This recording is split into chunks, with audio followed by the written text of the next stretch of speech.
All right, welcome back. It has been a little more than 2 months since Democrat Abigail Spanberger became governor of Virginia. And we've already seen major policy shifts from her predecessor, Republican Glenn Youngkin. And that is especially true when it comes to energy and how to best lower utility costs. Now she has named Josephus Almond as Chief Energy Officer, a newly created cabinet-level position. Almond had previously been a lawyer at the Southern Environmental Law Center. And joining us now is Steve Hayner, a senior fellow with the Thomas Jefferson Institute for Public Policy. Sir, thank you so much for being with us. Absolutely, my pleasure. I'm happy to help. Yes, and let's get into it and start with Mr. Almond, someone you're familiar with. What kind of actions are you expecting him to take? I do know Mr. Almond. I don't know him well. I know him more by reputation and by what he's done in various lawsuits and cases at the State Corporation Commission. He is going to follow through on the Virginia Clean Economy Act. He is going to follow through on the policies that actually go back to Mr. Northam, the previous governor before Glenn Youngkin. Glenn Youngkin basically suspended all the policies that Northam was proceeding with, and now we have a new Democrat governor, and she's appointed this person, and I expect to see us back in that point of view. They're very much opposed to the use of natural gas, obviously deeply opposed to the use of any coal, and will be pushing very hard for more wind and solar and those types of energy solutions. A different direction there for sure. I know here at 7 News on your side, WJLA 24/7, we talk a lot about costs impacting the everyday person. What do you believe are the biggest factors driving up energy costs right now? Well, there are a lot of reasons energy costs have been going up, and in some cases, there's not a thing we can do about it. Doesn't help to have natural gas prices going up during a little war we've got going on. That's not going to help either. The biggest problem really is that we have this old grid, and we're spending a lot of money to upgrade the grid, and we do have a growing demand. There's no question about it. So with the new demand, we need additional generation. We need additional transmission lines. The generation's never popular, and the transmission lines are always deeply hated by the folks around them. But the bottom line is we need them, and they're expensive. And then, in my opinion, I think a major contributing factor has been this move away from the more reliable sources of energy. My personal favorite being natural gas generation. I think we should be building more natural gas in Virginia, and then we wouldn't need all this solar and wind.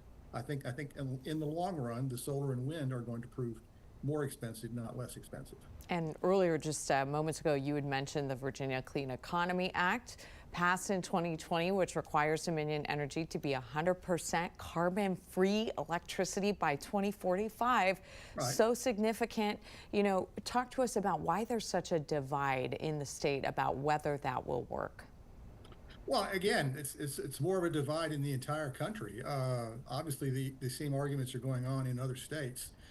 We're following the path of New York, California, Illinois, some of the other states who believe they can run their economies without any natural gas, certainly without any coal. Whereas in Virginia, we've had a long history of a diverse energy source. We've had coal plants; they're mostly gone. We've had natural gas plants and quite a few, and we, of course, luckily in Virginia, still have nuclear. But again, I think the physics is pretty clear. I mean, if you have a solar panel, it will operate when the sun is shining, and the sun does not always shine. If you have a wind turbine, it will operate very nicely when the wind is blowing, but the wind does not always blow. So you have to have something to back that up, and the best backup, in my opinion, is natural gas. Just to diversify, you're saying is, sir, when it comes to energy, another story that we have covered so extensively here, it gets a lot of attention in Virginia, data centers.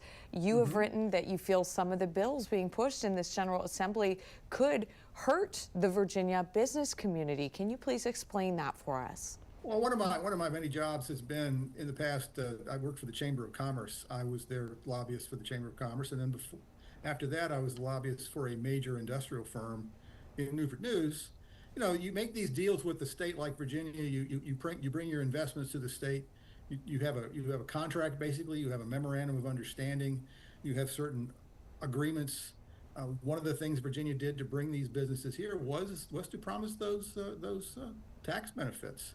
And it's one thing to say, look, we want to phase them out over the next 5 or 10 years. It's something else just to rip them away in one session. So I think that sends a terrible message, not just to those industries, but to everybody outside Virginia saying, don't make a deal with Virginia because it might not hold. The next governor may change the deal. And you've covered, of course, public policy for decades. You mentioned we need to diversify here. Let's not say how many. Yeah, you're right. You're right. I mean, your experience is vast. You talk about the need for, in your opinion, diversifying energy sources. You say, this is the direction this new administration is likely going to go. Is there a middle ground? Is there a way that we could meet in the middle to help with some of these rising energy costs, in your view? Well, again, I'm afraid that the best we can hope for is to slow down the increase. I don't see us lowering energy costs anytime soon. Again, I think we need to include a baseload natural gas component. I think that's the single biggest debate I would probably have with this new administration, is they are going to resist that. There's a Dominion plant in Chesterfield County you may be familiar with. It's not a large plant. It just got approved by the State Corporation Commission, but it is now going to be tested in court. The Supreme Court is going to hear a case challenging that permit. And it'll be very interesting to see what Governor Spanberger and our new Attorney General Jones, do about that. I'm very worried that they will go to the Supreme Court and argue to deny that permit and argue to not allow Dominion to build that plant. So that'll be one test. Another test is a plant that was just approved by the County Board of Supervisors in Fluvanna County, near Charlottesville.